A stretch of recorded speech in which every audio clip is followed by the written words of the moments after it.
Yeah, the voice, Kadoma.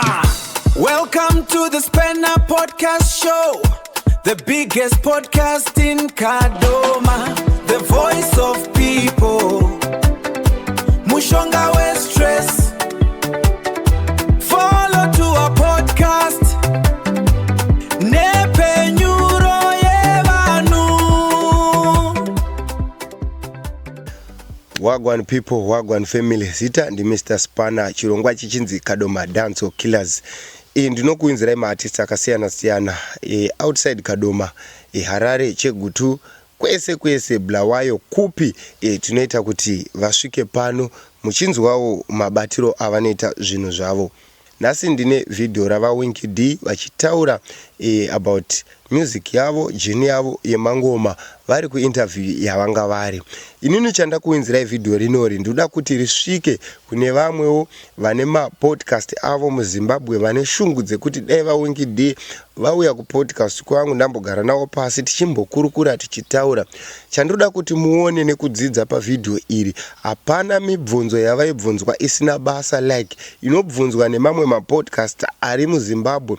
Like mibvunzo yakafanana nekuti unodya chikafu chakaita sei, hambu yavako ndiani, une vana vangane, mukadzi wako, chichi. Mibvunzo yakadaro avaide. That's why muchiona kuti avauye kumapodcast edu. Pane mibvunzo inobvunzwa munhu akafanana iyeye, yakafanana nekuti maalbum enyu amangani, uye kubva muchitanga album renyu rakanyanya kutambirwa nemafanzi nderipi, uye makatirongera zvipi. Ndo mibvunzo inoda kubvunzwa vanhu vakaita seivava, zvekuti ukange uine imwe mibvunzo yatinofarira kubvunza inozosiya munhu arerutswa nemafanzi kana kuti arerutswa nemamwe maghetto youths, nemamwe maartist ari pasi pake kana mamwe ari pamusoro pake kana mamwe akaenzana nawo, auye kupodcast koko, nenyaya yekuti isusu tinofarira zvekurwisanisa vanhu. Imwe mibvunzo yatinobvunza haiite kubvunza munhu zvekuti unomurwisanisa nevamwe vaanoshandidzana navo zvekuti anosara areruka. Ndo zvandoda kuti muone pavideo iri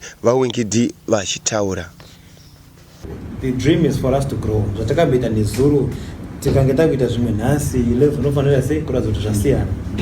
How is the band? I mean, you started without a band, muchita zvema-CD. Now kwane vigilance band. I mean, that's ndo growth atikutaura kuti okay, patasvika panapa kotakambofamba tichifamba neband, because the good thing about a band, if you're an artist, you're not limited.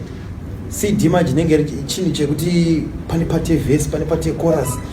Saka whatever you do muzoti kana wakuimba paverse ukuimba paverse, chorus ukuimba chorus, hausikwanisa kuinteracta nevanhu. But kwe band, it's up to me. I remember in show, because I follow your music a lot, and the first show ndakawatcha live was in Leicester, watanga zvema band.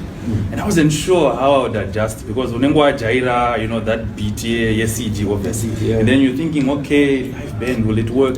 But I think there's a show you did, I think Duyangainana Alan Chimbetu, you came near Y2K. I was impressed. I didn't think it would, but I won't never say that band zvingango backfire. Pekutanga unongonyimbotaura because kuzimdanso kwakusina munhu amboita zvemabhendi kandizvo. Ndizvo. Kwekutanga unongochiti zvinoita here, but at the end of the day you want to grow as an artist. And that's the way to go. Saka yes, zvine machallenges azvo, nekuti mbofungana rabhendi kawajaira ngoti kana riri CD ndangotora na DJ wangu handi yangu ndakuita ndakunoridza hazvina kana kuti wariesa waita sei, you just know your songs by head ngosvika ngoita sei.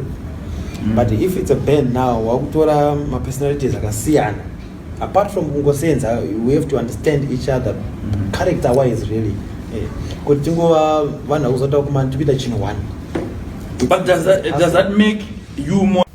I think vamwe vedu madzidza something kubva pavideo rava Winky D, nemunhu anga achiva interviewer anga achiziva mibvunzo yekubvunza munhu ati kurei, uye even nevari pasi kune mwe mibvunzo yatinobvunza vanhu zvokuti unomusiya asisina shamwari, avengana nevanhu vakawanda nekuti unenge wamuisa pakona kuti apindure zvimwe zvinhu zvaasingafani kunge achipindura. Ngatidzidzei kubva pavideo irori. Kana kari kekutanga kusvika pano, chibva ngosubscribe, kulike, kukomenta nekushare. Ngatisanganei pachikamu chinotevera. Bye bye.